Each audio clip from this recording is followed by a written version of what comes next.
Dan inilah kemenangan yang mengalahkan dunia, iman kita. Siapakah yang mengalahkan dunia selain daripada dia yang percaya bahwa Yesus adalah anak Allah. Allah memanggil anak-anaknya untuk datang ke dalam hadirat-Nya. Marilah jemaat yang dikasihi Tuhan, datanglah ke hadirat-Nya dengan ucapan syukur dan puji-pujian. Kebaktian ini dialaskan di dalam nama Allah Bapa, Allah Anak yaitu Yesus Kristus, dan Allah Roh Kudus. Dengan sikap penuh hormat dan dengan ucapan syukur, kita naikkan pujian yang pertama, umat-Nya pujilah.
Mari datang ke hadirat Tuhan di dalam doa. Kepada Allah kami yang telah menciptakan seisi dunia bahkan alam semesta, kepada Tuhan yang telah datang ke dalam bumi ini untuk menebus dosa-dosa kami orang yang telah berkhianat dan telah berjauh dari Tuhan, kepada Allah Roh Kudus yang terus memimpin hidup kami dari hari ke hari. Tuhan Allah Tritunggal, kami datang kepadamu pada pagi hari ini dengan hati yang penuh dengan ucapan syukur, dengan kasih dan dengan penuh hati yang dikuduskan oleh Tuhan. Biar kiranya ibadah ini boleh berkenan di hatimu ya Bapa. Kami berdoa kiranya hadirat Tuhan boleh di tengah umat-Mu, dan Kau sendiri yang boleh bersabda memberikan firman-Mu, dan Kau sendiri yang boleh menelaah setiap hati, setiap umat-Mu ya Tuhan. Engkau sendiri yang memberikan apa yang menjadi pesan-Mu pada pagi hari ini. Berkati hamba-Mu Pendeta Dr. Stephen Tong yang akan membawakan firman Tuhan. Berkati setiap penata layan daripada ibadah ini. Berkatilah setiap jemaat Tuhan, biar kiranya sungguh kami punya hati dengan penuh ibadah kepada Tuhan, menanti di bawah kaki salib-Mu ya Tuhan, dan kasih Tuhan yang boleh dilimpahkan kepada setiap umat-Mu. Di dalam nama Tuhan Yesus Kristus kami berdoa, kami bersyukur kepada Bapa yang di surga. Amin. Jemaat dipersilahkan duduk. Bapak Ibu sekalian, suatu hari Tuhan Yesus diperhadapkan oleh orang-orang Farisi yang membawa seorang perempuan yang kedapatan berzina. Perempuan ini sudah tidak punya harapan selain hanya berpasrah untuk menerima segala hukuman yang sudah ada di tangan para orang-orang yang sudah begitu kejam dan begitu bencinya menantikan melempar batu yang pertama yang sudah ada di tangan mereka. Namun Yesus berkata kepada perempuan ini, "Aku pun tidak menghukum engkau. Pergilah dan jangan berbuat dosa lagi mulai dari sekarang." Hanya karena anugerah Tuhan saja kita orang-orang yang berdosa punya pengharapan untuk diampuni oleh Tuhan. Bapak Ibu sekalian, semua karena anugerah Tuhan. Dan biar kiranya lagu yang kedua yang kita akan nyanyikan, Not What My Hands Have Done. Biar kiranya kita sadar bahwa semua hanya karena anugerahnya. Lagu yang kedua, Not What My Hands Have Done.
Mari kita membuka Alkitab kita.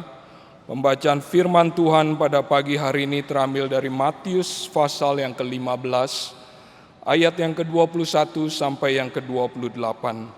Matius 15, ayat yang ke-21 sampai yang ke-28. Mari jemaat sekalian kita bersama-sama membacakan ayat-ayat ini. Ayat yang ke-21. Lalu Yesus pergi dari situ dan menyingkir ke daerah Tirus dan Sidon. Maka datanglah seorang perempuan Kanaan dari daerah itu dan berseru, "Kasihanilah aku ya Tuhan, anak Daud, karena anakku perempuan kerasukan setan dan sangat menderita." Tetapi Yesus sama sekali tidak menjawab. Lalu murid-muridnya datang dan meminta kepadanya, "Suruhlah ia pergi, ia mengikuti kita," dengan berteriak-teriak. Jawab Yesus, "Aku diutus hanya kepada domba-domba yang hilang dari umat Israel." Tetapi perempuan itu mendekat dan menyembah Dia sambil berkata, "Tuhan, tolonglah aku." Tetapi Yesus menjawab, "Tidak patut mengambil roti yang disediakan bagi anak-anak dan melemparkannya kepada anjing." Kata perempuan itu, "Benar Tuhan, namun anjing itu makan remah-remah yang jatuh dari meja tuannya. Maka Yesus menjawab dan berkata kepadanya, "Hai ibu, besar imanmu, maka jadilah kepadamu seperti yang kau kehendaki." Dan seketika itu juga anaknya sembuh. Demikian pembacaan firman Tuhan. Mari kita menyambutnya dengan lagu yang ketiga, "Kehendak Tuhan jadikanlah."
Bapak Ibu yang dikasihi Tuhan, izinkan saya untuk menyampaikan beberapa warta untuk pagi hari ini. Pertama-tama kami menyambut Bapak Ibu yang beribadah secara fisik di tempat ini. Kiranya Bapak Ibu dapat tetap menjaga protokol kesehatan selama hadir di tempat ibadah ini. Dan kiranya Bapak Ibu sekalian boleh mendaftarkan diri kehadirannya di atas Google Form atau secara kertas, secara fisik yang bisa dapat diambil daripada para usher pada pagi hari ini. Lalu yang kedua, Bapak Ibu sekalian, kebaktian ini baik bahasa Indonesia, bahasa Mandarin dan bahasa Inggris akan ditayangkan kembali pada pukul 4 pada sore hari ini. Jadi Bapak Ibu sekalian, jika ada orang tua atau bahkan teman-teman yang ingin ikut ibadah pada pagi hari ini namun tidak bisa hadir, boleh dapat mengikuti kebaktian jam 4 sore secara online. Dan kemudian Bapak Ibu sekalian, mohon dapat diperhatikan juga acara sepanjang minggu ini. Kiranya kita dapat menyimaknya dan boleh berambil bagian di dalam setiap pembelajaran yang Tuhan berikan bagi gerejanya. Yang pertama-tama hari Senin, tanggal 27 September jam 7 malam ada sebuah pendalaman Alkitab dengan judul Harmagadon dan 7 Cawan dalam Kitab Wahyu yang akan dipimpin oleh Pendeta Antonius Un. Lalu hari Selasa sampai hari Kamis tanggal 28 sampai 30 September jam 7 malam ada eksposisi Injil Yohanes episode 93 sampai 95 yang akan dibawakan oleh Pendeta Dr. Stephen Tong. Dan pada hari Jumat jam 6.30 malam ada PA GRI Pusat dengan judul Berbahagialah Orang yang Membawa Damai yang akan dipimpin oleh Vikaris Jack Kawira. Dan pada hari Sabtu tanggal 2 Oktober ada sebuah acara khusus di dalam ASJ yang akan diselenggarakan oleh Jakarta Simfonia Orkestra dan akan diadakan sebuah piano concerto Shostakovich dan Sibelius yang akan dimainkan oleh Stephanie Anggowinoto di piano dan akan dikondak oleh Rebecca Tong. Harap Bapak Ibu sekalian dapat memanfaatkan kesempatan ini untuk mendengarkan sebuah konsert yang indah yang akan diadakan hari Sabtu jam 5 sore tanggal 2 Oktober. Bapak Ibu sekalian dapat menghubungi box office untuk mendapatkan tiketnya. Lalu selanjutnya pada sore harinya, hari Sabtu tanggal 2 Oktober juga akan diadakan atau penyelenggaraan daripada tayangan Kapin Manado 2013, hari yang kedua. Bapak Ibu dapat menyimaknya jam 7 malam hari Sabtu, dan tentunya pada pagi hari 6.30 hari Sabtu akan ada persekutuan doa pagi bersama-sama 6.30 hari Sabtu. Bapak Ibu sekalian, selama masa pandemik ini masih berlangsung, sekolah minggu tetap diadakan secara online, baik berbahasa Indonesia, Mandarin ataupun Inggris untuk kelas batita sampai kelas SMP kelas 7 via Zoom. Bapak Ibu dapat memperhatikan daripada nomor yang tertera di layar, dapat dihubungi untuk mendapatkan jadwal kelas tersebut bagi anak-anak kita. Lalu kemudian juga Stretch Online akan diadakan 21 September selama 5 kali pertemuan dengan judul Teologi Modern, Menafsir Hidup menurut Schleiermacher dan J. Bavinck, yang akan dipimpin oleh Pendeta Jimmy Pardede MTH. Harap Bapak Ibu sekalian dapat memperhatikan link yang tertera di layar. Dan Klinik Samaritan masih membuka kesempatan bagi Bapak Ibu yang di dalam bidang medis sebagai dokter umum ataupun apoteker untuk dapat mendaftarkan diri berambil bagian di dalam pekerjaan pelayanan yang Tuhan izinkan di tengah gerakan Reform Injili ini. Dan selanjutnya saya akan menyampaikan permohonan pernikahan, pemberkatan nikah gerejawi antara Saudara Randy Handrika dan Saudari Jaslyn Tan Malano untuk hari Sabtu jam 12.30 tanggal 2 Oktober di Kapal Agape, dan kemudian Saudara Peter Cut dan Saudari Vina Kristina Sabtu 16 Oktober jam 4 sore di Kapel Agape. Bapak Ibu sekalian, jika memiliki masukan yang sah, Bapak Ibu sekalian dapat menghubungi sekretariat. Mari Bapak Ibu sekalian kita mempersiapkan hati kita untuk doa syafaat dan juga kemudian untuk mendengarkan firman Tuhan. Saya sekali lagi mengundang Bapak Ibu sekalian untuk bangkit berdiri. Kita nyanyikan lagu yang ketiga, ayat yang pertama, kita akan masuk di dalam doa syafaat kita.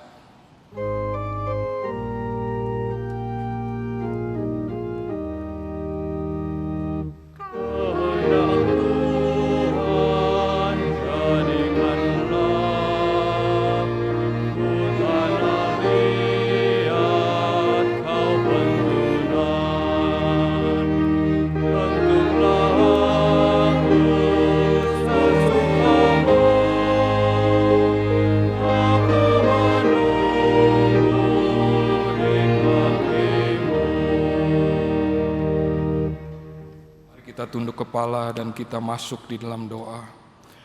Pertama-tama, ambillah beberapa waktu untuk mengaku segala dosa kita di hadapan Tuhan. Memohonlah kepada Tuhan untuk pengampunan Tuhan yang baru bagi kita, sehingga hidup kita boleh dilayakan dan diperbaharui oleh Tuhan sendiri.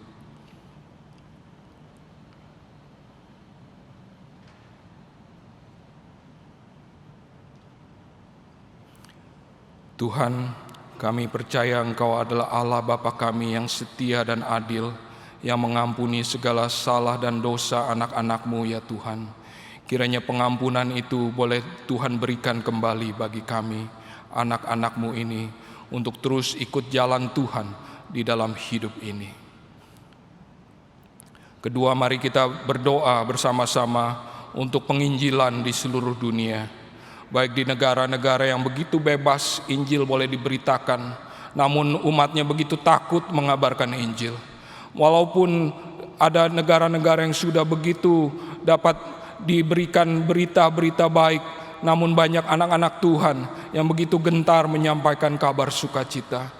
Kita berdoa juga untuk kesempatan penginjilan di Indonesia, biar kiranya Tuhan terus bukakan terus, sehingga Injil Tuhan boleh disampaikan ke berbagai pelosok di tanah air kita. Kita juga berdoa untuk penginjilan di daerah-daerah yang begitu susah, di negara-negara komunis, negara-negara Islam, negara-negara yang begitu tertutup akan Injil. Biar kiranya Tuhan yang berbelas kasihan juga bagi mereka untuk mengirimkan anak-anaknya memberitakan Injil Tuhan. Mari kita berdoa untuk penginjilan dunia.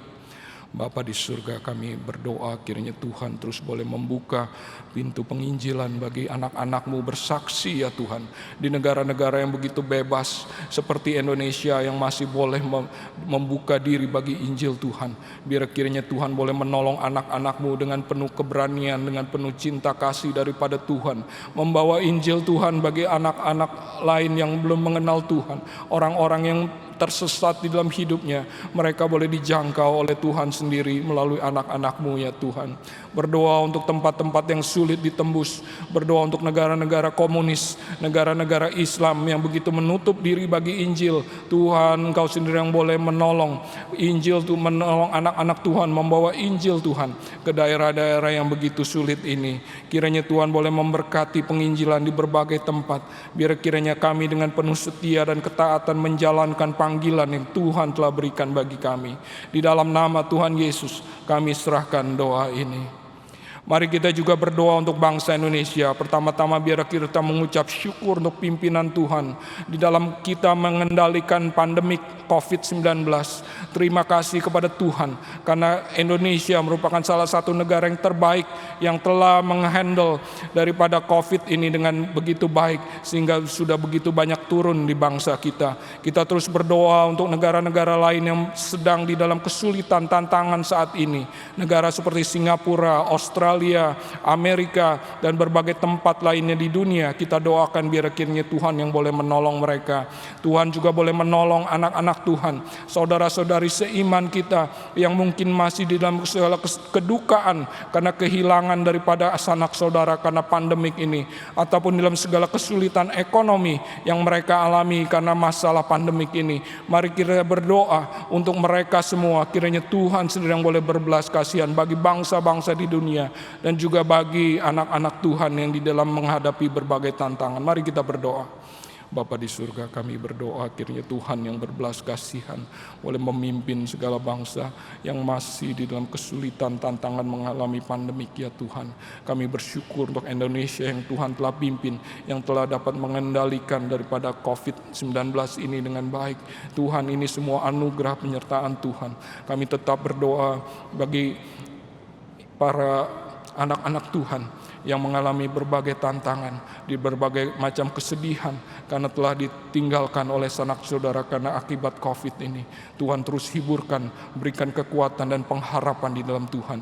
Bagi mereka yang begitu kesulitan di dalam ekonomi, Tuhan yang menopang, menolong mereka ya Tuhan. Dan biar kiranya terus pengharapan kami tetap di dalam Tuhan. Dan Kau sendiri yang boleh menolong, membuka jalan bagi anak-anak-Mu ya Tuhan. Terima kasih Bapa di surga. Dalam nama Yesus kami berdoa. Tuhan, kami berterima kasih karena Engkau begitu setia yang telah mendengarkan doa anak-anak-Mu ya Tuhan. Kiranya di dalam hidup ini yang hanya satu kali ini Tuhan, kami boleh terus menghidupinya untuk kemuliaan nama Tuhan. Hidup ini biar kiranya kami persembahkan bagi persembahan yang hidup, bagi kemuliaan nama Tuhan saja. Di dalam nama Tuhan Yesus Kristus kami serahkan doa ini. Amin. Jemaat dipersilakan duduk. Kita akan menyambut kur yang akan membawakan sebuah lagu dengan judul For God's Glory yang akan dibawakan oleh kur kecil Josh. Kiranya kita dapat mempersiapkan, kita nyanyikan lagu yang ketiga, ayat yang kedua sekali lagi.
Selamat pagi Bapak Ibu Saudara sekalian.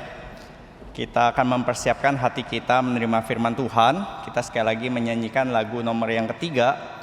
Sekaligus ini boleh menjadi satu dorongan doa kita agar kehendak Tuhan yang terjadi di dalam hidup kita. Mari kita nyanyikan kehendak Tuhan, jadikanlah.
Bapa di dalam surga, berkatilah kebaktian ini, berilah petunjuk dari hatimu untuk menyatakan kehendak dan arah hidup kami yang berkenan di dalam matamu. Berkati setiap kebaktian di seluruh dunia dan kebaktian kami manusia yang hina ini, supaya boleh mengerti kehendakmu dan boleh berjalan sesuai pimpinan Tuhan. Dalam nama Tuhan Yesus kami berterima kasih dan berdoa. Amin. Kita sangat bersyukur Indonesia diberkati oleh Tuhan lebih baik kondisi COVID dibanding negara-negara tetangga kita.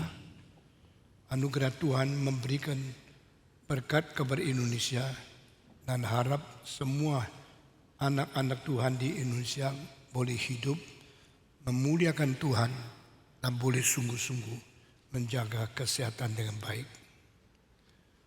Mari kita hari ini bersiap untuk mengerti kehendak Tuhan. Mengapa Tuhan menumpaskan kerajaan yang besar, regim yang berkuasa di dalam sejarah. Nah, ini ada ketiga kali kita bicara tentang introduksi daripada pengertian tentang kitab Keluaran.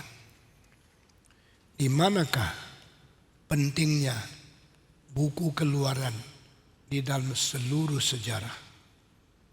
Keluaran mencatat sesuatu negara yang paling besar di dalam zaman kuno.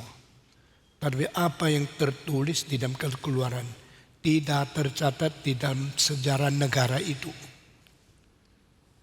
Di dalam dua kalimat ini, apa yang dicatat di dalam Keluaran, kitab suci buku kedua, tidak tercantum di dalam sejarah Mesir.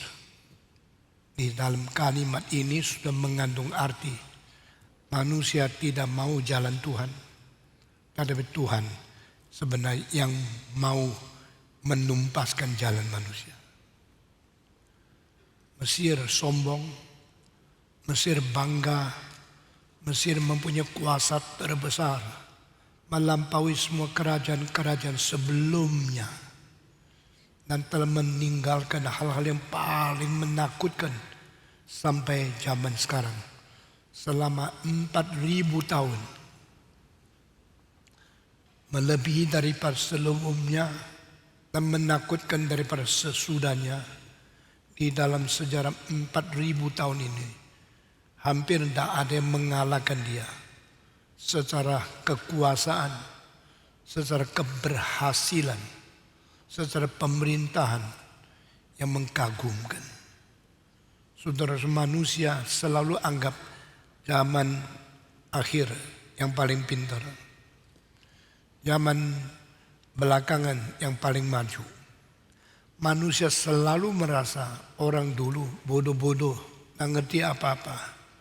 Tapi sebenarnya itu pikiran yang sangat bodoh dan sangat sombong. Setelah 4.000 tahun kemudian, baru kita mengatakan tidak ada bangunan yang melampaui piramida yang berada di Mesir. Selama 4.000 tahun, tidak ada kerajaan yang begitu megah bisa membangun bangunan yang begitu besar, begitu tinggi, dan begitu ajaib. Apakah kita sudah lebih maju dari orang dulu? Kalau menurut teori evolusi iya, tapi menurut pengamatan sejarah tidak. Orang kuno mempunyai bijaksana, mencapai teknologi, dan menghasilkan banyak hal yang kita tidak ngerti karena itu misterius. Dari mana teknologi mereka? Dari mana pinternya mereka? Dari mana keberanian dan pemikiran ide-ide yang begitu menakjubkan dan begitu membuat kita penasaran di mana misteri-misteri dan rahasia-rahasia yang mendalam tidak tercatat, tapi faktanya terjadi. Di India ditemukan satu pisau, dipancapkan dia atas batu yang tingginya berapa meter. Sudah lebih 2.500 tahun, belum karat. Dari mana mungkin orang kuno mempunyai metal yang seperti alloy sekarang? Yang disebut alloy itu campuran beberapa metal yang menganti karat. Itu bisa dibikin 2.500 tahun yang lalu. Dari mana manusia mungkin membuat pedang-pedang untuk tusuk orang yang sampai sekarang sudah 2.700 tahun di Cina yang sama sekali tidak berkarat, no stain. Ada 1-2 biji, saya taruh di museum. Saudara tidak perhatikan, itu sudah 2.700 tahun. Masih mengkilap, masih tajam luar biasa. Mengapa orang kuno mempunyai bijaksana seperti itu? Apa yang ditemukan teknologi yang sekarang kita lihat dari barang kuno itu baru ditemukan abad 19 di Jerman. Abad 20 di Perancis. Baru manusia modern bisa bikin barang seperti itu. Tetapi itu adalah barang yang betul-betul bukan barang sekarang. Itu barang sudah 2.700 tahun, 2.500 tahun, 2.300 tahun. Yang disebut Warring Period. Yang disebut later Zhou Dynasty.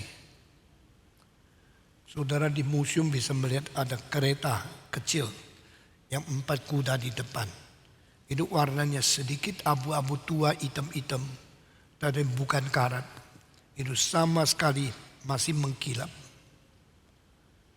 Lalu ada batu warna merah, hijau yang dipasang inlay di dalam. Lalu ada warna emas yang mengkilap di permukaan. Berarti ada juga yang warna perak. Itu inlaid gold and silver. Ada seperti barang metal yang seluruh warna emas, tetapi dalamnya bukan emas. Dalamnya itu tembaga, luarnya emas. Itu semua di sini. Itu bukan disepuh, tapi dicelup. Dicelup ke dalam emas cairan. Sesudah dicelup, diangkat lagi sampai kering, tidak berkarat. Tetapi itu tebal. Karena emasnya tidak tebal, langsung sudah habis, lalu karatnya keluar. Tetapi yang saya tadi sebutkan sebagai pedang-pedang itu tidak tebal, tipisnya lebih tipis daripada lapisan emas yang ditempel ke atas. Kalau saudara pergi ke Rusia, di kota St. Petersburg, itu semua pintu, semua hiasan, semua ukiran-ukiran ditempel emas. Seluruh istana pakai emas yang dibikin tipis sekali, tempel di atas, kira-kira 370 kilo. Emas kalau dilapis dengan tipis sekali, 3 kilo sudah bikin satu kamar penuh warna emas. Emas yang ditempel di atas Monas itu tidak berkarat terus. Itu tak masih tipis, semuanya seluruh obor yang tingginya paling sedikit lebih 10 meter itu cuma pakai 45 kilo. Tetapi di dalam istana daripada St. Petersburg, Winter Palace memakai lebih dari 360 kilo. Itu ada tempelan dan emas tidak luntur, tempel di atas, pokoknya tidak copot, kelihatan seperti emas luarnya. Tetapi yang disebut itu pisau yang pakai kron, nikel, ditempel di atas. Ternyata itu bukan tempelan, itu sepuh. Tetapi sepuh baru dimulai abad 19 permulaan, pakai listrik, baru masukkan metal di dalam cairan daripada metal yang dipergunakan untuk sepuh itu. Dengan listrik kira-kira berjalan berapa menit, lalu tempelan itu menjadi satu lapisan tipis yang tidak bisa luntur. Itu baru 100 tahun lebih. Tetapi 2500 tahun, 2700 tahun manusia sudah bikin itu. Bagaimana tekniknya? Seorang kaisar pertama dari Tiongkok namanya Qin Shi Huang mempunyai satu kereta metal seperti nikel, seperti krom itu, dan 10 tahun yang lalu direstorasikan, dibikin betul. Waktu dibikin betul, orang-orang bikin betul kaget karena mutu daripada sepuhan itu tak pernah ada di dalam sejarah. Ternyata orang dulu itu ada orang pintar sekali, ditemukan oleh kaisar, dimonopoli. Setelah mereka kerja sesuatu, tidak boleh orang lain mempunyai teknologi yang sama. Orang itu sebelum mati dibunuh, tangannya diputuskan, supaya dia tidak mungkin mengerjakan hal yang sama untuk orang lain. Sehingga raja itu mempunyai kemegahan, monopoli yang tidak direbut kemuliaannya dari dia sendiri. Demikian berapa ratus tahun yang lalu di satu tempat yang namanya Accra, di jauh daripada Delhi, New Delhi, itu ada satu istana tapi bukan istana. Itu ada kuburan seorang ratu yang dicintai oleh seorang raja namanya Raja Shah Jahan. Dia terus tidak mau menikah. Akhirnya pada waktu papanya ketakutan, apakah ini orang homo atau orang ada perkelainan. Khawatir sekali. Sampai satu hari anak itu sendiri ngomong, "Papa, saya sudah mempunyai pacar." Kaget. Jadi dia mau nikah? Mau, Pak. segera saja, jangan tunggu. Kenapa mau begitu segera? Karena anak perempuan itu muda sekali, cantiknya luar biasa. Papanya kesenangan langsung bikin pesta besar, membuat sesuatu undangan yang luar biasa mewahnya. Orang-orang kerajaan diundang melihat pernikahan anak itu. Setelah nikah, anak itu sayang sekali sama istrinya.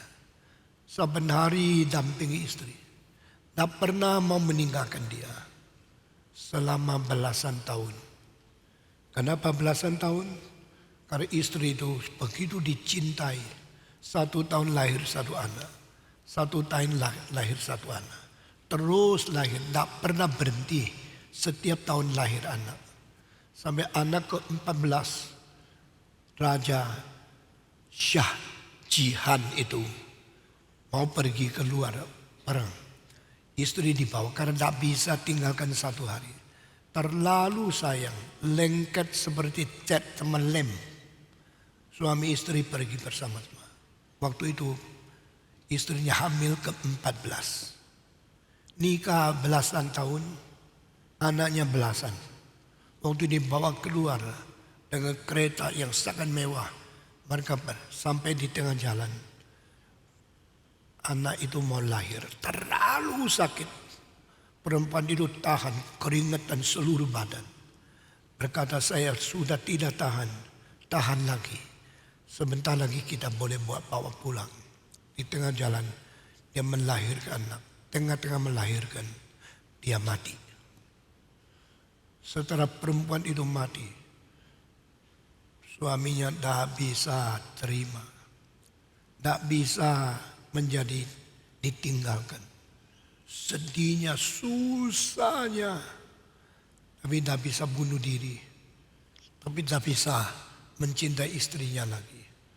Dia mengatakan, demi cinta kepada istriku, saya akan membuat satu kuburan yang terindah di seluruh dunia.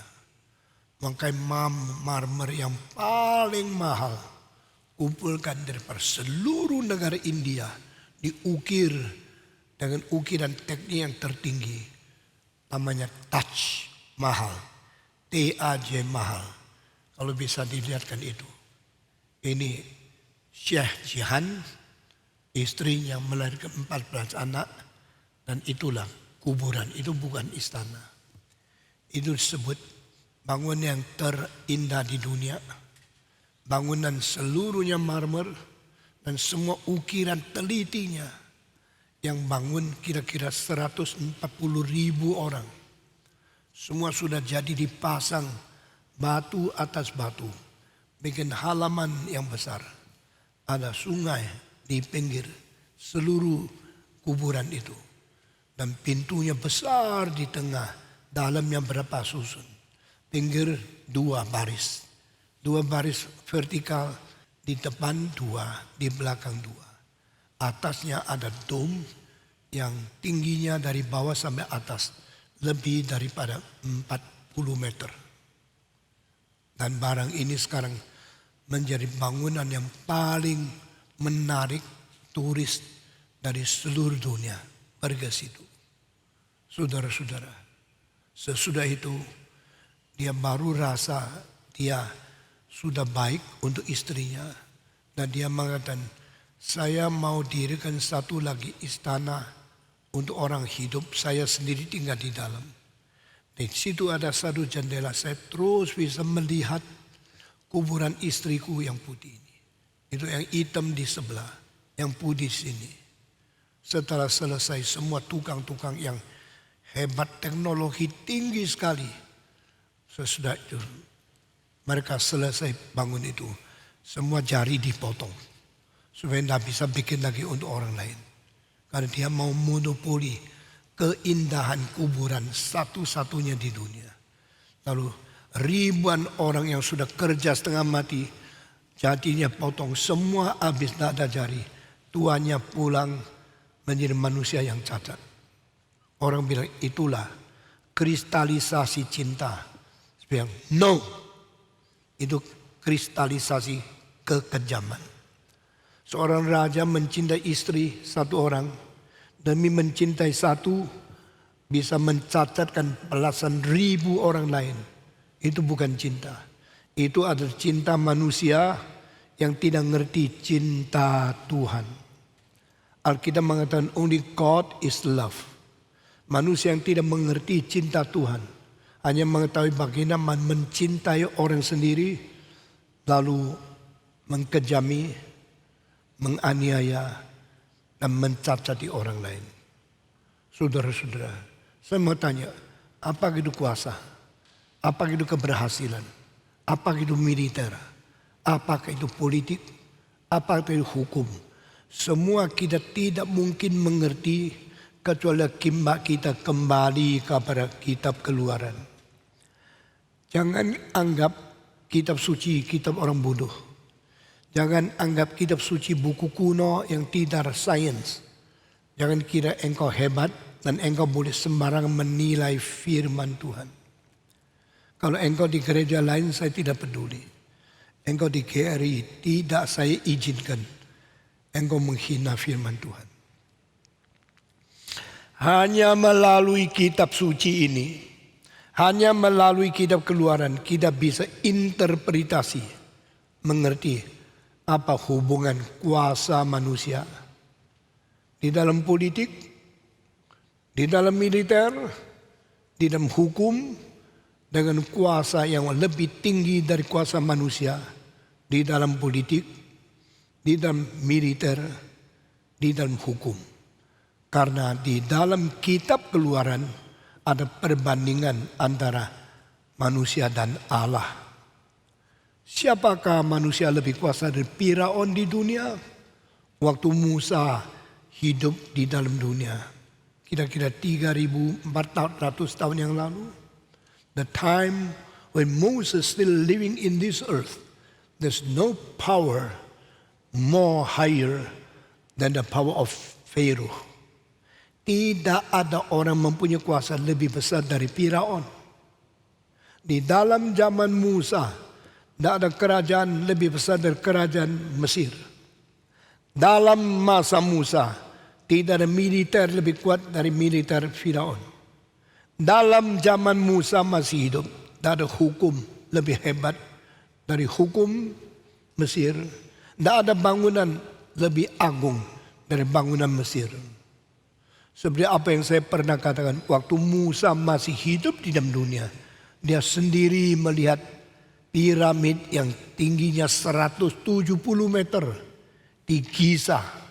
Selain itu dia sendiri mengetahui yang disebut bait ilah, bait dewa-dewa yang dibangun di Karnak, di Luxor, di Tibis, di Memphis, di Gaza. Ini tempat-tempat, 5 tempat yang paling besar, yang paling penting menyatakan kemegahan Mesir. Itu bukan sekarang baru dibangun, menurut teknologi keren yang bisa angkat batu yang besar ke atas. Waktu itu tidak ada keren, tidak ada arsitek seperti gelar besar seperti sekarang. Tidak ada teknologi yang angkat batu yang besar sampai puluhan meter ke atas. Sampai engkau lihat di Jakarta, kadang-kadang bangunan itu diangkat sampai 50 susun ke atas. Diletakkan di atas topping. Saudara-saudara, ini tingginya dari piramida di Giza, di Khufu yang paling tinggi itu. Lebih daripada kita punya bangunan 25 susun. Lebih tinggi kira-kira 15 susun lagi. Dan kita baru bangun ini 13 tahun yang lalu. Mereka bangun itu 4.000 tahun yang lalu. Setelah itu terus tunggu sampai 3.000 tahun lebih. Baru disaingi tingginya oleh 2 gereja di Jerman. Dan akhirnya tahun 1899 disaingi lagi oleh Menara Eiffel dari Prancis. Saya minta dilihatkan gereja ULM dan katedral Köln, KOLN. Satunya 156 meter, satunya 161 meter. Lebih sedikit daripada piramida di Mesir. Lalu sampai pada tahun 1889, Eiffel Tower, EIFEL, tingginya 315 meter, dibangunkan di atas.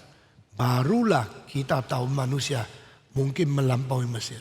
Ini ulem.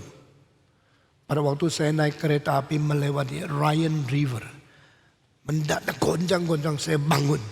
Begitu bangun di depan kereta api, saya bangun, lihat bangunan ini, saya kaget luar biasa. Manusia pernah membangun gereja seperti ini. Kalau engkau sudah melihat gereja seperti itu, engkau lihat lagi gereja yang disebut katedral, ini tingginya lebih daripada 5, jangan diputus dulu. Tingginya lebih dari 50 susun. Di Jakarta pun yang lebih tinggi dari ini tidak sampai kira-kira 3-4 bangunan. Monas lebih rendah dari ini. Dan ini dibangun ratusan tahun baru jadi. Kedua, Kolen, beda 6 meter dari Ulm. Ini di kota yang disebut kota Kolen. Ini disebut katedral Kolen. Saya sendiri pernah naik lift sampai di atap itu. Sudah sampai di atap itu masih ada kira-kira 70 feet dincipnya itu lebih daripada kira-kira 20 susun rumah. Berdiri di situ melihat seluruh kota. Lalu saya ukur itu ukiran-ukiran panjangnya. Tidak ada satu yang tidak cocok. Saya kaget sekali. Setelah dua ini, maka ini dibangun 860 tahun. Dari abad 11 sampai abad ke-18. Ini dibangun pelan-pelan, batu-batu di atas. Saudara-saudara, sesudah itu baru terjadinya Eiffel Tower. Sekarang coba dilihatkan. Itu menara besi dari kota Paris yang tertinggi di dunia. Eiffel Tower. Coba dicarikan dan dinyatakan. Ini lebih tinggi dari dua itu.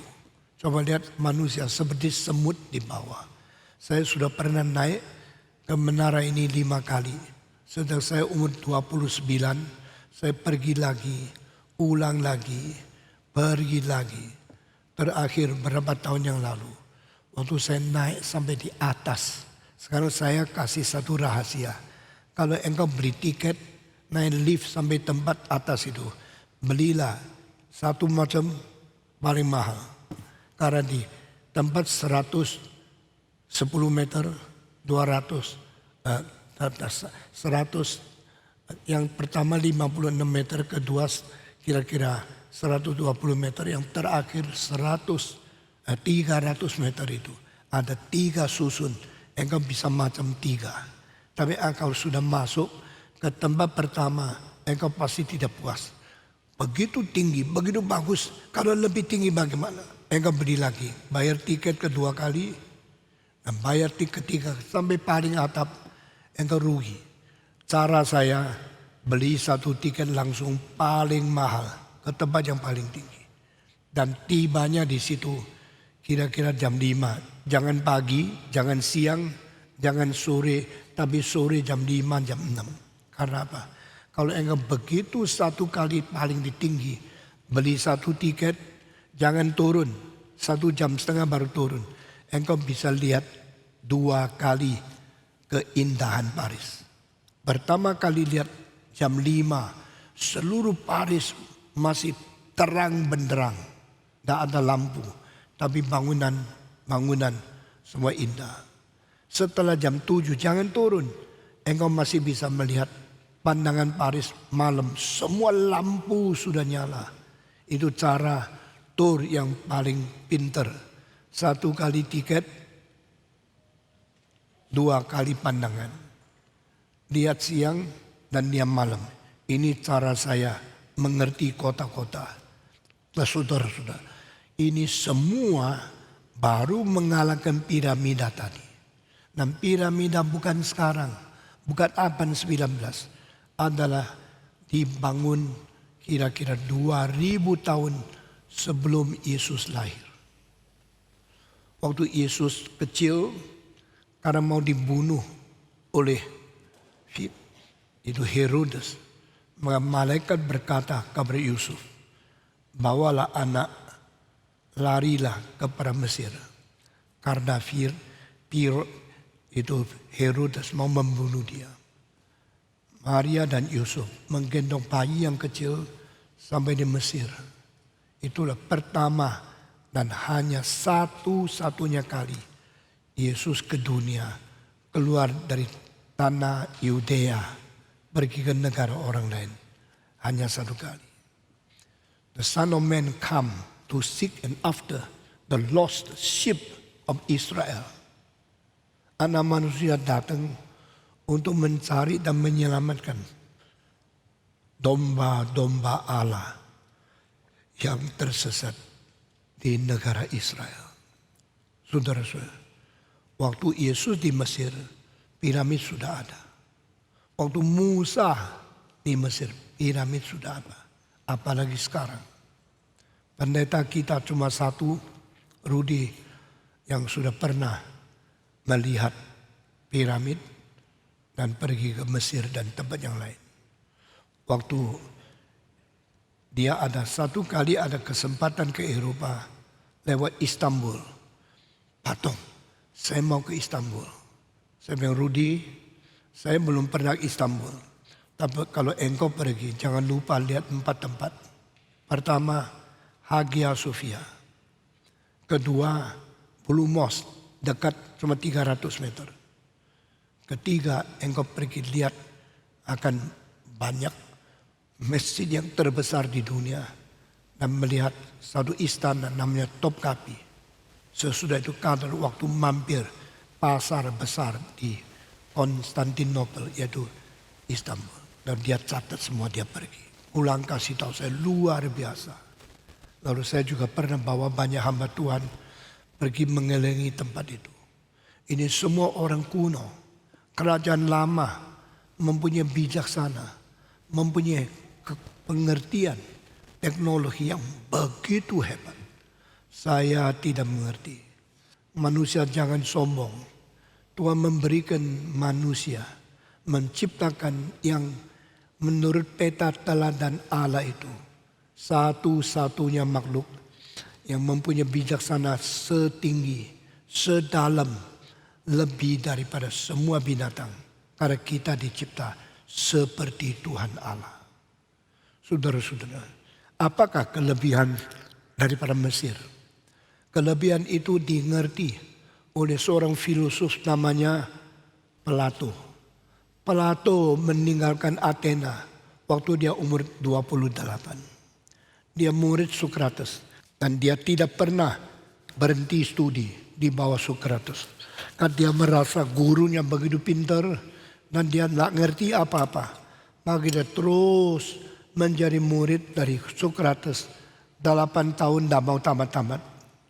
Ada sekolah sekarang, sekolah di universitas, sekolah di seminari, sekolah teologi, sekolah teknik. Kalau bisa 2 tahun selesai, lalu dapat gelar sombong. Plato tidak. Plato belajar sampai 8 tahun, dia tetap merasa diri kurang. Tetap mau dibawa gurunya. Guru yang mempunyai murid semacam demikian sangat terhibur. Karena muridnya belajar sungguh-sungguh. Dan mau cepat pergi. Tetapi satu hari dia bilang, saya terpaksa harus pergi. Saya tidak mau belajar di bawah Plato. Ditanya kenapa? Karena guru saya dibunuh. Saya tidak ada guru lagi. Saya harus pergi. Loh, guru dibunuh, engkau mesti pergi. Engkau tidak mau meneruskan. Tidak. Ini kota brutal. Kota yang menghabisi hidup jenius. Saya tidak beri kesempatan untuk membunuh saya lagi. Lalu dia melarikan diri dari Athena, Greka, keliling dunia, timur sampai di India. Barat kembali sampai di Mesir. Sudah selesai 13 tahun. Dia kembali ke kota Athena dan mengatakan, sekarang orang Athena tidak lagi brutal, tidak lagi membunuh orang pintar. Saya mau dirikan sekolah mendidik orang Athena menjadi lebih bijaksana. Itulah sebab Plato membangun School of Academia, satu universitas yang namanya Akademia, dan mengumpulkan murid ratusan dari segala penjuru, daripada daerah Eropa, Macedonia, Greka, Athena, dan semua Helenistik tempat yang lain menjadi muridnya. Di antara murid-murid, dia mendapatkan seorang paling pintar namanya Aristoteles. Sehingga di atas gurunya Socrates.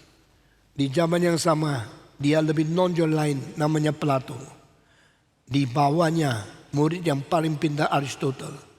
Socrates, Plato, Aristoteles menjadi 3 jenius yang paling besar di dalam sejarah zaman kuno.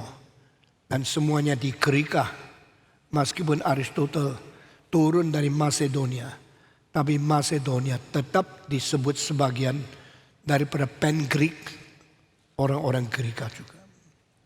Saudara, setelah Plato keliling 13 tahun dan kembali ke kota Athena, dia mengatakan satu hal. Saya sudah keliling semua, yang saya paling kagum adalah negara Mesir. Ditanya kenapa?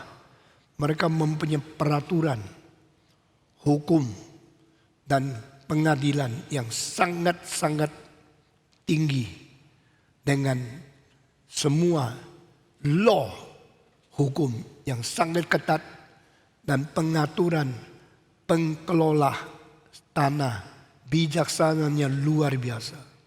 Dari Firaun sampai bawah aristokrat, tua-tua, daripada semua pemimpin agama sampai paling bawah budak-budak di dalam pertanian, semua diatur dengan baik. Zaman kuno kerajaan yang lebih hebat dari Mesir tidak ada. Sampai zaman Plato 300 tahun sebelum Kristus, Mesir masih jaya sekali. Apalagi zaman Musa, Mesir jaya paling top, nomor 1 di dunia. Tapi Tuhan mengatakan, Egypt, you not need to exist. Ini kalimat atau ini satu cara kerja yang melawan dunia. Di dalam dunia kerajaan paling hebat Mesir. Tapi Tuhan berkata, sudahlah, engkau tidak perlu ada. Karena saya tidak puas dengan engkau. Maka Mesir harus ditumpaskan. Tumpasnya tak cepat loh. Mesir kapan Firaun terakhir? Mesir kuno ada Firaun. Mesir pakai nama Firaun terakhir. Tapi itu Firaun sudah lain sama Firaun 2000 tahun yang lalu. Firaun dari kuno, zaman Musa terus sampai zaman Yesus Kristus. Setidak lama lagi Firaun di Mesir hancur, selesai. Itu yang terakhir Firaun perempuan, bukan laki-laki. Dan perempuan ini cantiknya luar biasa. Sehingga begitu menarik sampai 3 jenderal Romawi semua jatuh cinta merebut dia menjadi nyonya. Pertama, seorang jenderal yang paling tua namanya Julius Caesar. Sesudah itu Antonius. Sesudah itu ada satu lagi yang nama Octavian. Tapi akhirnya Antonius dikalahkan Octavian dan Octavian menjadi kaisar pertama di dalam kerajaan Romawi. Dan saat itulah Yesus dilahir ke dalam dunia. Saudara semua yang saya khotbahkan di sini, engkau tidak dapat di dalam pentafsiran kitab suci dan tidak dapat dengar dari pendeta lain. Karena mereka tidak mau belajar sedalam, setajam, dan selimpah seperti ini. Ini kali ketiga khotbah pendahuluan untuk kitab Keluaran. Saudara-saudara, pada Antonius sudah merebut dapatkan Kleopatra. Dia sangat menikmati kecantikan Kleopatra. Dia tidak suka perang lagi. Akhirnya dikalahkan. Sudah dikalahkan Octavianus yang menjadi kaisar dan dia dibunuh. Saudara-saudara, waktu Julius Caesar dibunuh, Antonius masih ada. Dia ikut menusuk sesudah itu. Waktu mayatnya Julius Caesar tergeletak di dalam parlemen, seluruh lumuran darah kelilingi badannya yang menusuk puluhan orang yang menjadi anggota parlemen. Satu orang tusuk satu. Dan terakhir Julius Caesar lihat darahnya terus mengalir. Dia sudah tidak kuat dan pusing. Dia jatuh. Seorang muda datang menusuk terakhir. Waktu dilihat sebelum dia pingsan, itu anak angkatnya yang dia paling sayangi. Namanya Brutus. Maka Julius Caesar kalimat terakhir keluar dari mulutnya adalah, Brutus, you too. Anak angkatku yang aku paling cinta. Engkau juga ikut menusuk aku. Lalu mati. Setelah mati, ribuan orang yang sangat kagum, yang sangat mencintai, menghormati Julius Caesar, semua datang dari seluruh itu, datang kepada kantor, bangunan parlemen yang megah, kelilingi jenazah itu. Semua bilang, siapa yang membunuh? Siapa yang membunuh Julius Caesar? Waktu mereka semua ribut, tidak ada orang bisa tenangkan, tidak ada orang bisa mengusir, tidak ada orang bisa membubarkan rakyat itu. Mendadak seorang jenderal namanya Antonius yang tadi saya sebut, yang mendapat Kleopatra, berdiri membicarakan berapa agungnya Julius Caesar, berapa hebatnya Julius Caesar. Waktu dia berpidato semua hore hore, tapi Julius Caesar sudah mati. Setelah saya sudah bicara semua jasa Julius Caesar, dia mendadak mengatakan, tetapi orang ini terlalu sombong, terlalu berkuasa, terlalu diktator. Orang mulai sadar, benar juga. Setelah itu tidak ada yang ribut, tidak ada yang berontak. Mereka bubar semua. Baru Julius Caesar dikuburkan jenazahnya. Dan pidato daripada Antoni itu, saya pernah simpan makalahnya. Sudah 2000, hampir 100 tahun yang lalu.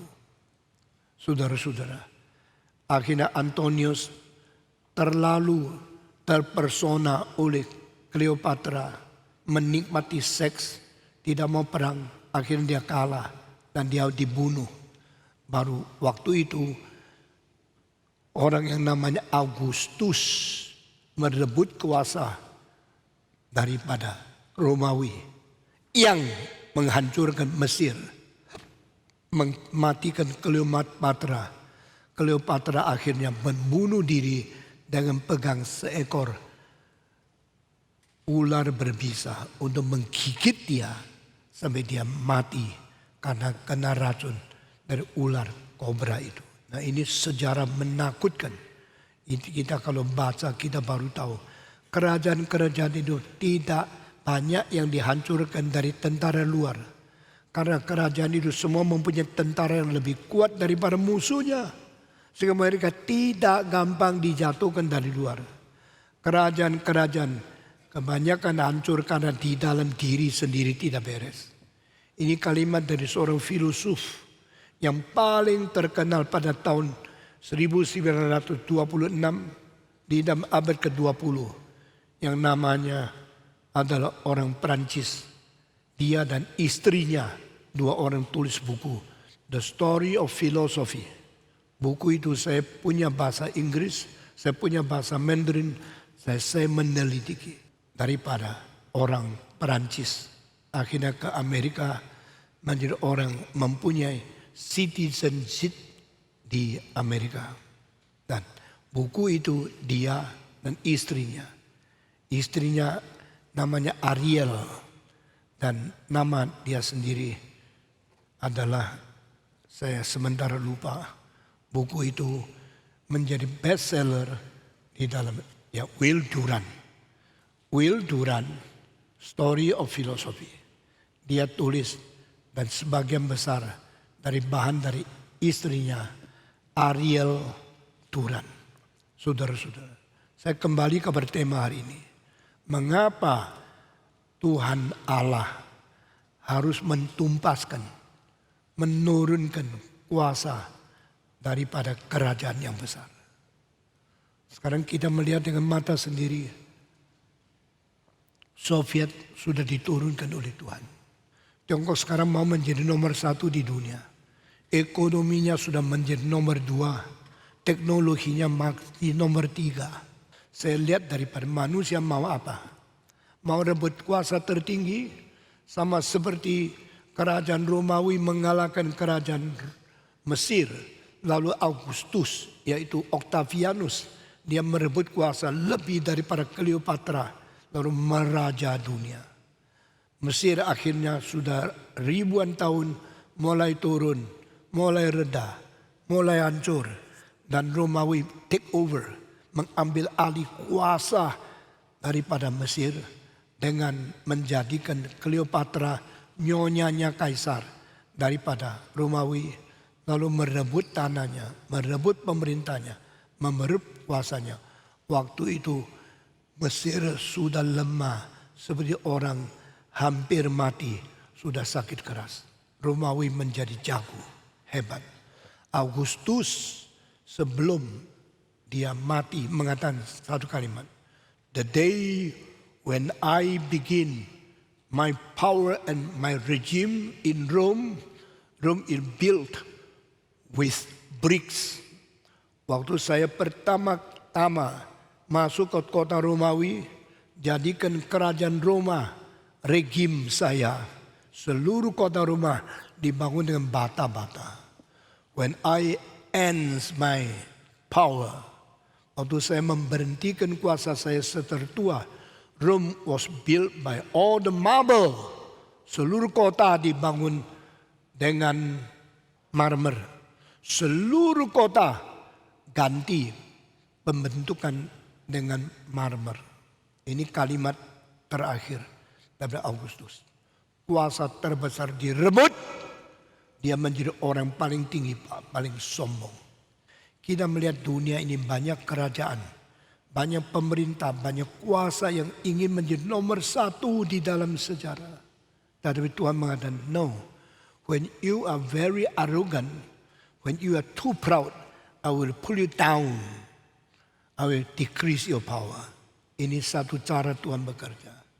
Allah biarkan manusia yang mau jago-jagoan silakan. Mau tertinggi silakan. Sudah terlalu sombong, turun. Turun. Di manakah Stalin? Di manakah Lenin? Di mana Khrushchev? Di manakah orang-orang paling tinggi? Gorbachev terakhirnya turun. Diganti oleh Yeltsin. Karena Allah benci kecongkakan manusia. Allah merendahkan mereka yang arogan. Demikian.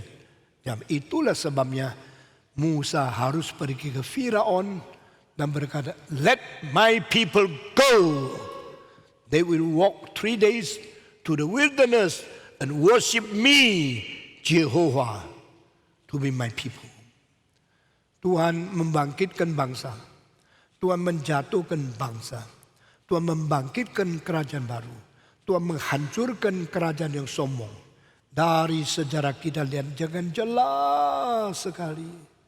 Pada hari terakhir Belsasar, sombongnya sampai mengambil barang-barang yang ditawan, dirampas dari itu istana, dari bait Allah Yerusalem untuk menjamu semua orang duta besar dari luar negeri, lalu menghina apa Yehova. Coba lihat Yerusalem jatuh di tangan saya. Semua piring-piring, semua garpu, sendok, semua gelas emas, perak, semua di sini. Saya lebih hebat dari Yehova.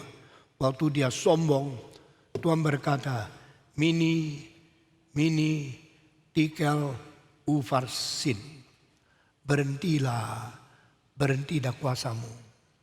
Engkau ditimbang, di atas timbangan, menyatakan kekurangan engkau. Hari ini kuasa politikmu akan diambil dan engkau akan dibunuh mati. Hari itu Medi dan Persia masuk ke Babilonia, merebut kuasa dan menusuk dia supaya Sasa mati di dalam istananya. Roba pemerintahan. Sama seperti berhenti. Belanda sombong, Tuhan bilang berhentilah. Soekarno mengambil alih. Sama seperti Chiang Kai-shek sesudah gagal Mao Zedong ambil alih. Itu sebagai latar belakang daripada kitab Keluaran mengajar kita mengapa politik berubah, mengapa militer gagal, mengapa hukum manusia dibuang oleh Tuhan. Saudara-saudara, hari ini saya masih kasih tahu, sebelum Mesir ada kerajaan yang besar di timurnya Mesir, di daerah Mesopotamia, yaitu pertama Akkad, sesudah itu Mesopotamia, Sumeria, sesudah itu ada lagi yang kecil-kecil. Dari Ur, kota di mana Abraham dipanggil, kota itu kota terbesar sejarah kuno. Waktu itu kota itu mungkin mempunyai 500.000 anggota. Kalau sekarang kita lihat penduduk 500.000, kota kecil. Mungkin seperti Karawaci aja sudah ada 500.000. Seperti Bekasi sudah 5.300.000. Jakarta 10 juta. Jabodetabek 39 juta, hampir 40 juta manusia. Tapi zaman kuno kota lebih 100.000 disebut kota besar sekali. Dan Ur, rumahnya Abraham di situ, adalah kota paling besar. Mungkin 500.000. Dan rumah paling agung di Ur itu sudah ditemukan 165 kamar. Orang Jakarta sampai sekarang tidak ada rumah yang kamarnya 165. Jangan sombong. Tapi Tuhan berkata, Abraham, ya orang kaya, aku di sini. Dengar saya? Iya, keluar. Keluar dari Ur. Keluar dari rumah bapamu. Keluar dari bangsamu. Keluar dari berkota, daripada pendudukmu. Pergi ke tempat yang saya akan pimpin engkau. Di mana Tuhan? Tidak kasih tahu. Nah, ini cara panggilan. Panggilan Tuhan bukan untuk lebih kaya. Semua mengingat Tuhan berkati saya supaya saya lebih kaya, lebih hebat. Saudara-saudara, Tuhan bilang panggilanku lain sama kamu. Panggilanku supaya mereka turut, tidak tentu lebih kaya. Kalau saya tidak terima panggilan Tuhan, mungkin saya jauh lebih kaya, tapi sudah menjadi dipanggil Tuhan, saya menjadi hamba Tuhan. Saya tidak mempunyai rumah besar, saya tidak mempunyai mobil terlalu mewah, saya tidak mempunyai keuangan banyak di bank, tapi saya mempunyai buah penginjilan lebih banyak dari siapapun. Karena itu panggilan. Nabi Abraham dipanggil pergi ke Kanaan. Tempat yang dijanjikan ada madu, ada susu. Tapi tempat yang dia harus perang. Dan Abraham 100 tahun sudah dipanggil Tuhan. Tidak pernah bangun rumah untuk sendiri. Saudara masih ingat kemana saja Abraham berada? Dia bangun apa? Siapa yang tahu? Abraham kemana saja bangun apa? Bangun mesbah, bersembah, sujud kepada Tuhan. Tidak bangun rumah. Lalu dia sendiri tinggal di mana? Di tenda. Orang kaya yang mempunyai rumah mungkin lebih 100 kamar. Setelah dipanggil Tuhan, seumur hidup menjadi seorang hamba Tuhan yang tinggal di tenda. Tidak pernah bangun rumah, tapi bangun mesbah, menyembah Tuhan. Saudara-saudara, inilah hal-hal prinsip rohani yang kita perlu belajar. Saudara-saudara, waktu Abraham mati umur 175, dia sudah keluar dari Ur, keluar dari Mesopotamia, dan dia tidak pernah pulang satu kali pun. Saat itu sudah pernah ada kerajaan Akkad, kerajaan Mesopotamia, kerajaan-kerajaan yang lain di sekitar situ. Akhirnya semua kalah, yang paling besar Mesir. Mesir kerajaan yang paling besar. Tapi Tuhan mengatakan, your time is up. No more necessity for your existence. You should obey me. Let my people go. Waktu Tuhan mengatakan sudah cukup usia dan waktu yang subur, kuasa yang besar, kehebatan Mesir sudah cukup. Sekarang aku akan menuruni engkau, akan mengeluarkan bangsa Israel dari Mesir pergi ke padang belantara. Waktu itu Mesir paling kuat, Israel paling lemah.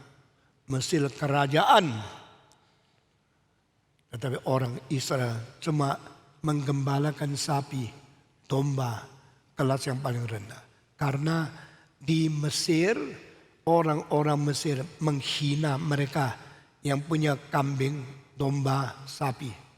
Mereka lebih menghargai kuasa, kedudukan, politik, militer, hukum yang kuat. Di sini kita melihat Tuhan mendengar suara orang penggembala yang menjadi budak Mesir. Tuhan akan mengkikis habis kekuasaan daripada kerajaan Mesir yang paling berjaya di dalam sejarah. Saya mau tanya, kenapa Tuhan menumpaskan rejim yang tinggi? Kenapa Tuhan merendahkan kerajaan yang berkuasa? Karena Tuhan menghancurkan tentara yang berbobot. Mengapa Tuhan merubah sistem hukum yang sangat ketat? Jawaban 3. Pertama, waktu Tuhan melihat satu pemerintah berdasarkan kuasa manusia sebagai pusat dan memakai dewa-dewa palsu mengganti Tuhan Allah, Tuhan marah. When you replace the Creator, the true God, with all gods, all mythological gods, all false gods, God is angry with you. Ini pertama. Kedua, waktu pemerintah terlalu brutal memperlakukan manusia sesama yang dicipta oleh dia menjadi budak, Tuhan marah. Ketiga, pada engkau memakai hukum-hukum yang tidak adil untuk memerintah bangsa atau rakyat di bawah kamu, Tuhan marah. Sekali lagi, kalau engkau mengganti Allah yang sejati dengan ilah-ilah yang palsu, engkau menimbulkan kemarahan Tuhan. Kedua, jikalau engkau memaksa, engkau menganiaya rakyat-rakyat dengan kebrutalan, dengan kuasa yang tidak adil, Tuhan marah. Ketiga, jikalau engkau membuat hukum yang hanya menguntungkan orang di atas untuk menindas orang di bawah, supaya yang di bawah diperlakukan seperti budak, seperti sapi yang bekerja berat untuk mendatangkan kekayaan dan keuntungan dari engkau, Tuhan marah. Saudara-saudara, demikian engkau menjadi bos, engkau menjadi tuan rumah, engkau menjadi majikan. Kalau pembantumu kamu paksa kerja berat, memberikan upah yang sangat tipis dan bikin mereka hidupnya penuh dengan kesusahan, Tuhan marah dan dia akan memfiak pembantu untuk menghancurkan kamu. Kuasa tidak selalu di dalam tangan kita. Ketidakadilan tidak selalu diizinkan Tuhan lancar selalu. Dan hukum yang tidak adil tidak menjadi tetap bisa memerintah orang lain. Demikian kitab Keluaran. Prinsip ini kalau engkau tahu, maka engkau tidak mengatakan, aduh saban hari dengar khotbah. Patung khotbah sudah 30 tahun tidak habis-habis. Mau apa ini? Saya sampai kapan dengar khotbah patung tidak habis-habis? Saudara-saudara, saya sendiri tidak pernah rasa saya berhenti belajar dari kitab suci. Kemarin jam 3 saya bangun. Lalu saya mulai membaca lagi kitab suci. Saya mempersiapkan khotbah ini. sampai jam 5 baru saya tutup mata lagi. Saudara-saudara, supaya kita seumur hidup menggali kebenaran kitab suci, mendengar bijaksana dari Tuhan, mempelajari kebenaran dan firman, dan kita boleh menjadi murid Tuhan yang berkenan di matanya Tuhan. Saudara-saudara, Tuhan memakai 3 cara ini menyatakan kemarahannya. Melalui 3 hal yang Tuhan tidak senang, menumpas kuasanya. Meskipun apa yang dicatat di dalam buku Keluaran tidak ditemukan di dalam buku sejarah daripada Mesir. Tapi saudara perhatikan, yang ditulis di sejarah Mesir tidak penting. Yang ditulis dalam kitab suci jauh lebih penting. Tuhan berkata, Musa, pergilah kepada bangsa Israel. Kasih tahu sama mereka, saya akan menolong mereka. Wah, ini kabar yang paling baik. Karena mereka sudah ditindas 430 tahun. Tidak tahu kemana menyatakan keluh kesah mereka. Tidak tahu kemana mereka mencari keadilan untuk membereskan nasib mereka yang teraniaya. Sekarang Musa berkata, Tuhan menolong engkau. Tuhan dengar keluh kesahmu. Tuhan utus saya untuk melepaskan engkau dari Mesir. Oh, hore. Inilah kabar kemerdekaan. Inilah kabar kebebasan. Kami tapi siapa yang utus kamu? Cilaka. Musa mau tanya, satu Allah. Allah mana ya? Siapa ya? Maka Musa tanya, please tell me what is your name? Siapakah namamu?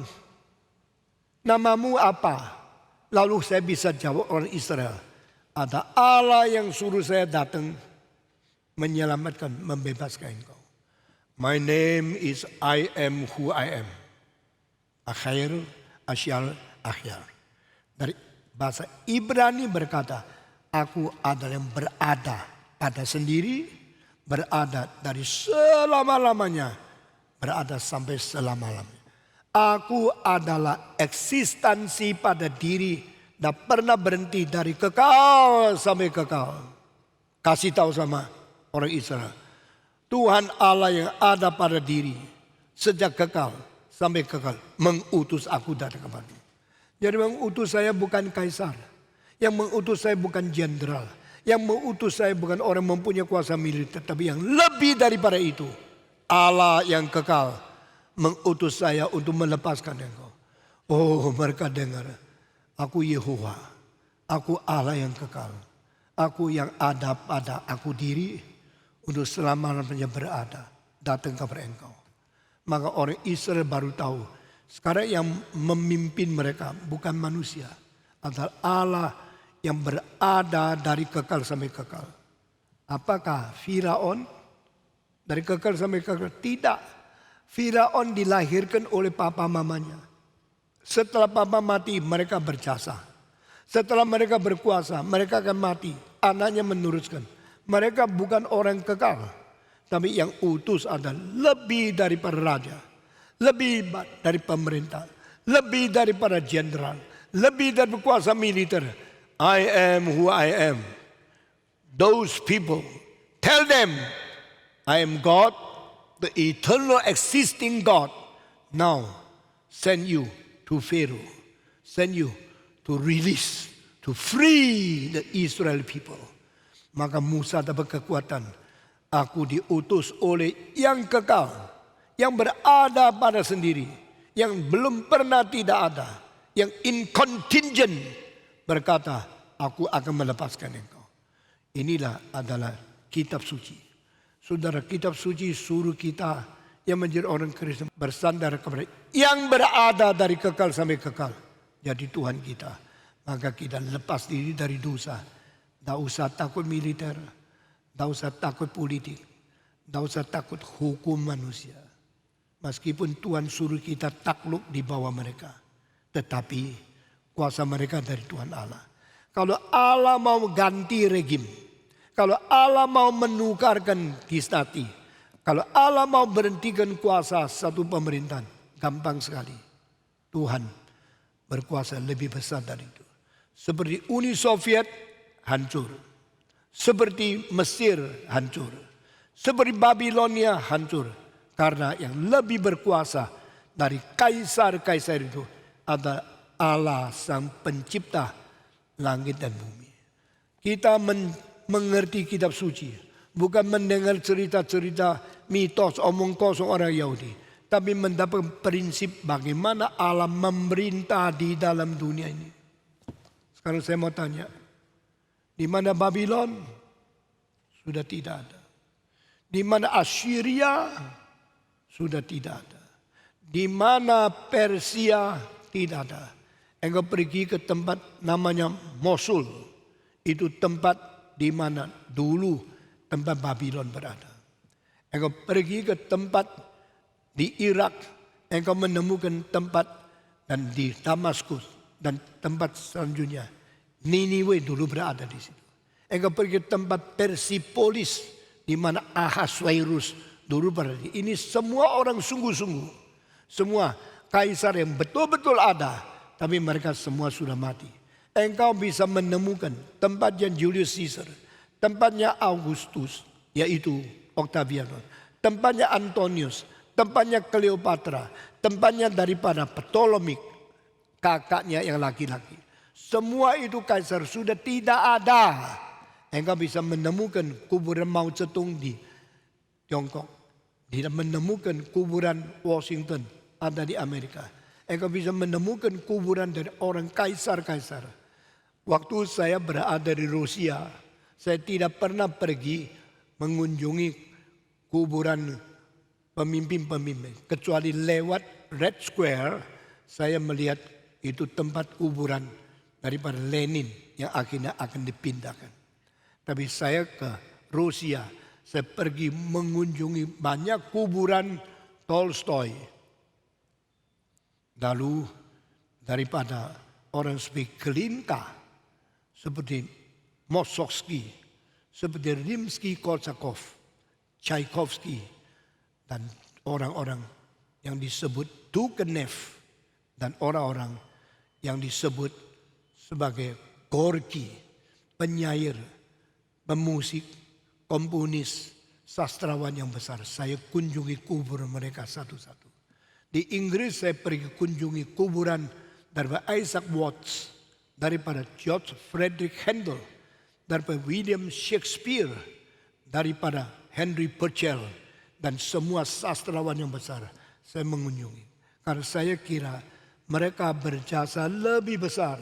Mereka memberikan kepada kita sumbangsi jauh lebih tinggi daripada jenderal-jenderal, daripada kaisar-kaisar.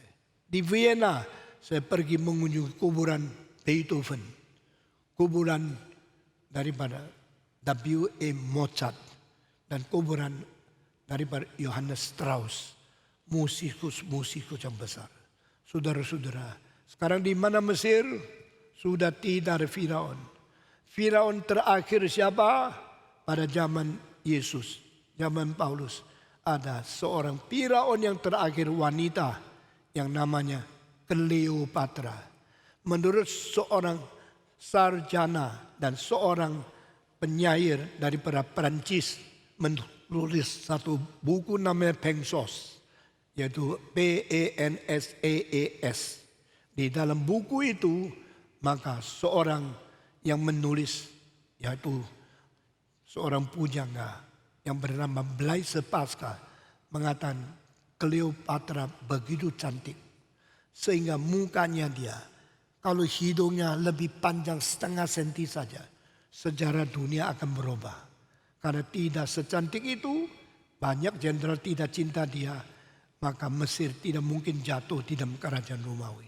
Ini semua adalah cara manusia yang paling tinggi pikirannya mentafsirkan politik pada zaman itu. Saudara-saudara, 3 hal tadi. Pertama, mereka mempunyai militer yang terlalu berjasa, berkuasa, dan mereka mengganti Tuhan dengan ilah yang lain. Kalau saya ada waktu, saya bisa kasih tahu 10 ilah dari Mesir yang mengganti Tuhan Allah. Termasuk salah satu yang paling penting namanya dewa Ra. Ra itu apa? Matahari. Ra, our God. Aku menyembah engkau. Engkau memberikan sinar. Engkau memberikan terang kepada seluruh Mesir. Sehingga kami boleh hidup. Kami menyembah engkau. Itu bukan Allah. Itu dicipta oleh Allah. Dijadikan mengganti Allah yang dicipta. Mengganti yang mencipta. Tuhan marah. Ada namanya Habi. Habi adalah air dari sungai Nil yang dari bawah, dari gunung, turunkan tanah warna merah, datang menjadi tanah yang penting di dalam menyuburkan Mesir. Mesir menganggap dewa itulah yang bikin mereka mempunyai tanah liat, mempunyai sawah yang subur. Mereka menyembah dewa Habi. Mereka menyembah lagi dewa Hekt, H-A-K-T. Itu adalah seorang istri daripada dewa tanah itu. Lalu memberikan kepada mereka hidup. Sehingga kodok terus dilahirkan. Akhirnya ini semua dewa daripada lalat, dewa daripada tanah, dewa daripada sungai, dewa dari matahari. Masih ada banyak dewa yang lain-lain. Dewa perempuannya yang memberi hidup namanya Isis. Itu disembah sujud oleh Mesir. Tuhan berkata, no, these are not God. They are false God. I am the living, true, eternal creator. Akulah sang pencipta yang hidup, yang kekal, dan yang Allah yang sejati. Engkau telah mengganti aku dengan dewa yang palsu. Mesir waktu mereka mengadakan agama, ada tua-tua, ada orang-orang yang menjadi imam-imam yang pakai baju, pakai topi, dengan serius, dengan musik yang seram sekali. Seperti agama yang paling hebat itu. Tuhan dari surga melihat ini semua dewa palsu. Maka 10 hukum bukan hanya untuk memberi penderitaan, tapi akan mengkasih tahu sama orang Mesir, dewamu semua palsu. Saya tidak berkenan kepada mereka. Saya menghancurkan agamamu, hancurkan dewamu, supaya engkau mengetahui engkau sudah bersalah. Kedua, Tuhan mengapa harus mentumpaskan Mesir? Karena Mesir menindas sesama manusia. Engkau kira engkau bangsa paling tinggi. Engkau boleh menghina Israel. Engkau suruh mereka bekerja 1 hari 18 jam. Dipukul-pukuli. Saban hari dengan bilur-biru badan. Belum sembuh, dipukul lagi. Belum tutup kulitnya, dipecahkan lagi. Melumurkan darah saban hari selama 430 tahun. Kau kira kau berkuasa. Kau kira pemerintahmu hebat. Tuhan berkata, saya akan melumpuhkan kamu. Karena engkau tidak adil.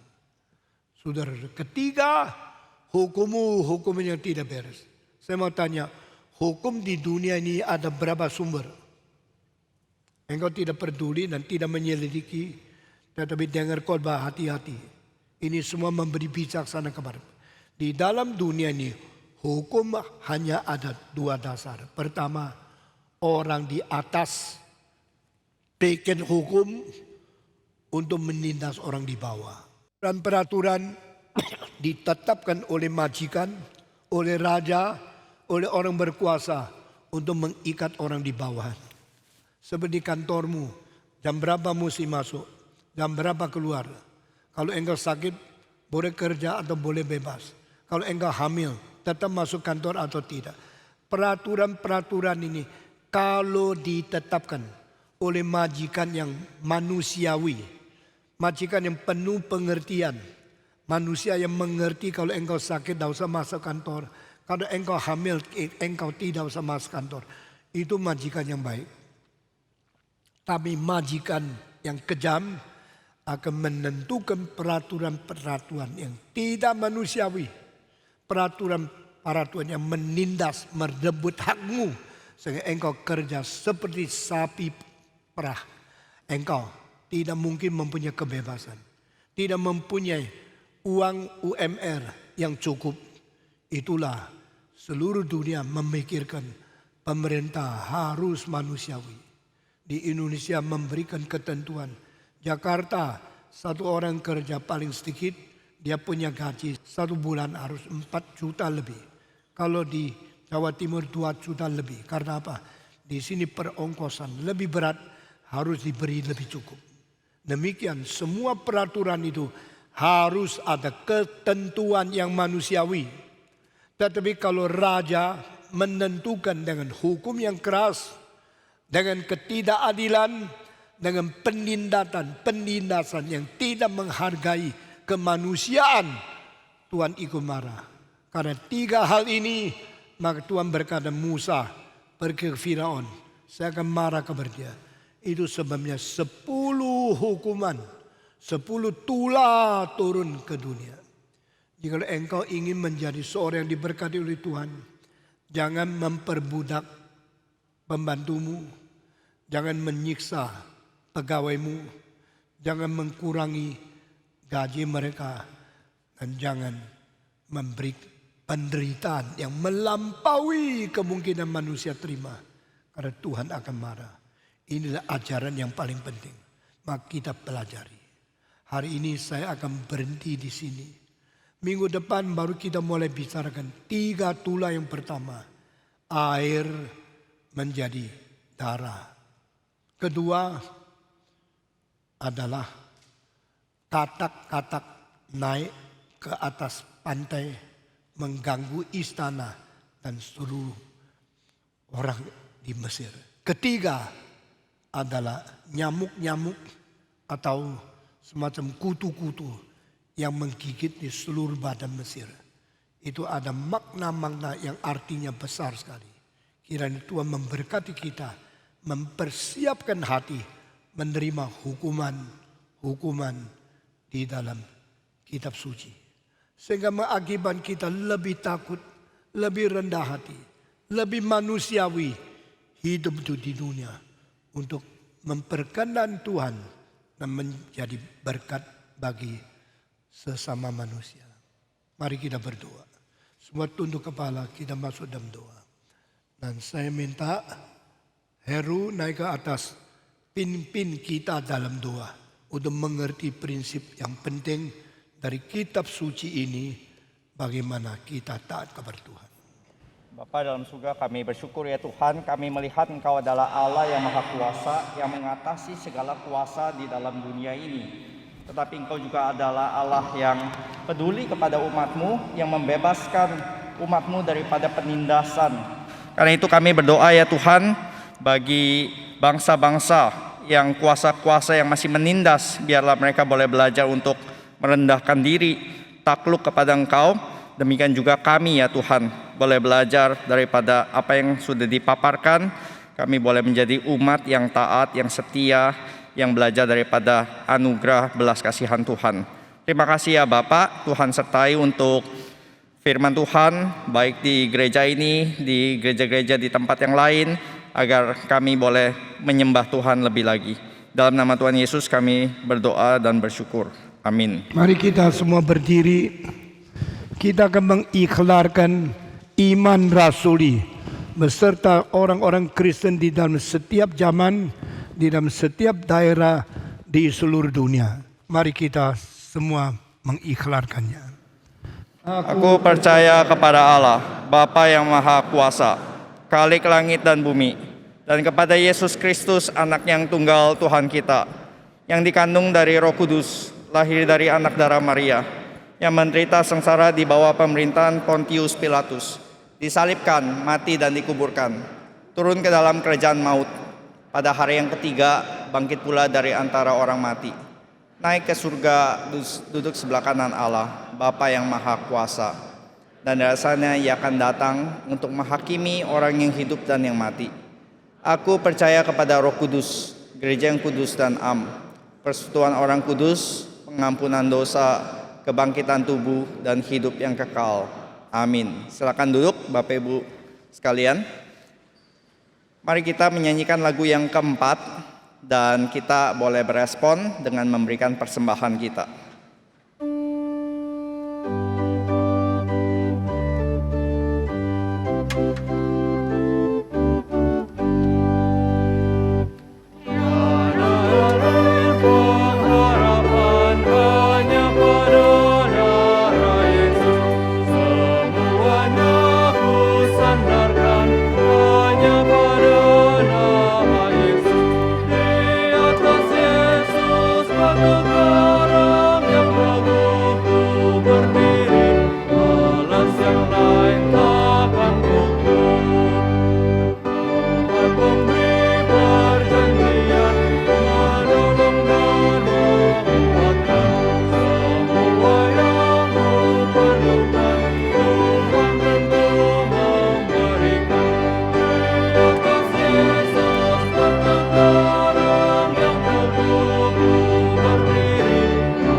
Mari kita bangkit berdiri dan kita akan masuk ke dalam doa persembahan.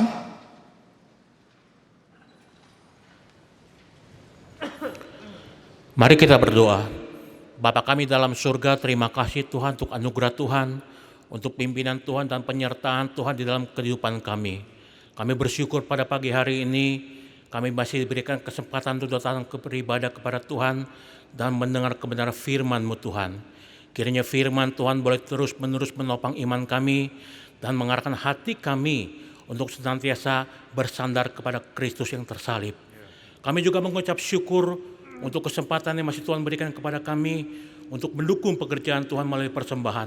Berkati persembahan ini Tuhan, agar persembahan ini juga boleh dipakai untuk memperluas pekerjaan-Mu Tuhan. Terima kasih Tuhan Yesus Kristus, hanya di dalam nama Tuhan Yesus Kristus, Juru Selamat kami hidup, kami berdoa dengan penuh ucapan syukur. Amin.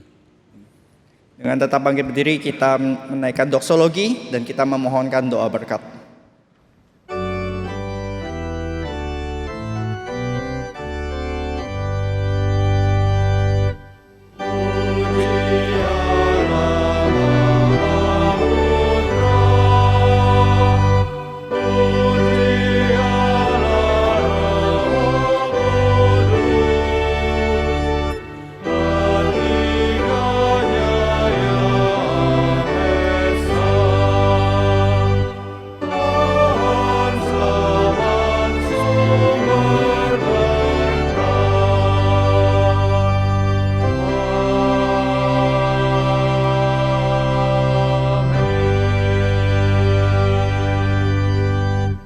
Jemaat yang dikasihi Tuhan, arahkanlah hatimu dan hidupmu kepada Allah Tritunggal dan terimalah berkat daripada Allah. Tuhan memberkati engkau dan melindungi engkau. Tuhan menyinari engkau dengan wajahnya dan memberi engkau kasih karunia. Tuhan menghadapkan wajahnya kepadamu dan memberi engkau damai sejahtera.